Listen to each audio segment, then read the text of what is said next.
Bonjour, Isabelle pose une question que je voudrais bien traiter avec vous parce que c'est important. Que penses-tu de l'éveil par la connaissance? Cet apport intellectuel est-il d'une grande utilité sur le chemin de l'éveil? La conscience peut-elle s'en trouver modifiée au point de nous amener à l'éveil?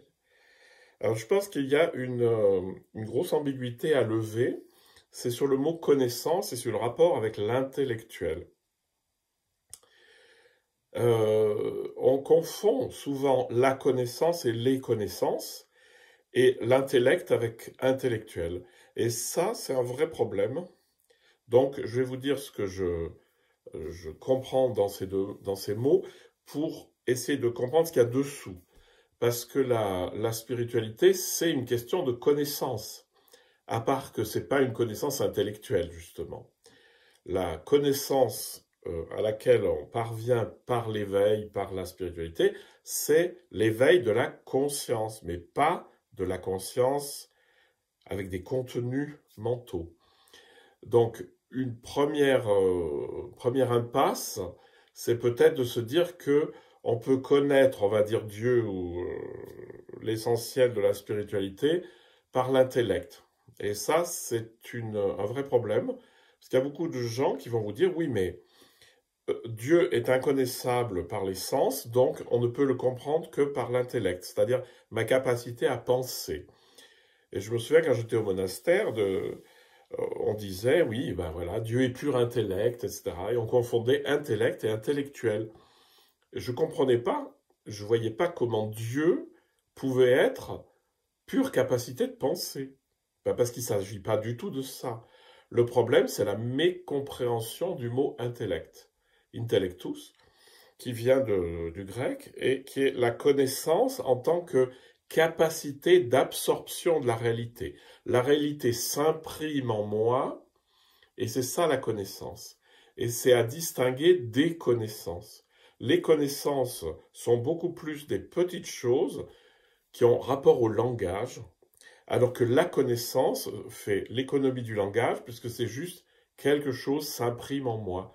Je regarde quelque chose, et tant que j'ai pas dit c'est une rose, elle est belle, ou je sais pas quoi, eh bien je suis dans la pure connaissance de l'objet, de la rose en particulier. Dès que je commence à l'analyser, je passe à un niveau intellectuel, dans le sens d'analyse intellectuelle. Donc quel est le rapport entre l'éveil et les connaissances intellectuelles? Eh bien, il n'y en a pas. C'est-à-dire que, évidemment, on a tous lu, on a tous essayé de comprendre certains textes, mais l'éveil, c'est l'ouverture de la conscience en moi. Et elle fait absolument l'impasse sur la compréhension intellectuelle des choses.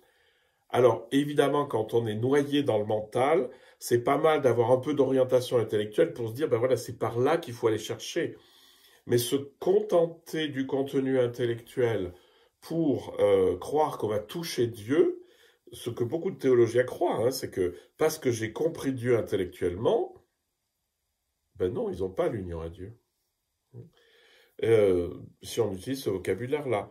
Mais si on parle de conscience, c'est-à-dire de la capacité d'imprimer les choses, qui en moi est la chose, ou plutôt l'instance la plus profonde, elle est obligatoirement hors du domaine de la pensée. Pourquoi? Parce qu'elle est accessible à tout le monde. Si l'éveil était accessible uniquement à ceux qui sont capables de lire des livres en sanskrit ou en latin ou à comprendre des concepts compliqués, eh ben c'est pas l'éveil. C'est l'éveil de l'intelligence, ça, il n'y a aucun souci. On fait des docteurs en théologie, des docteurs en philosophie, etc. Mais c'est pas parce qu'on a ces connaissances-là qu'on accède à l'éveil. L'éveil est accessible à un enfant, à une personne qui n'a plus ses capacités intellectuelles. Donc, c'est un autre niveau. On peut lire, on peut s'informer, on peut réfléchir, c'est pas un souci, mais c'est pas par là que viendra l'éveil.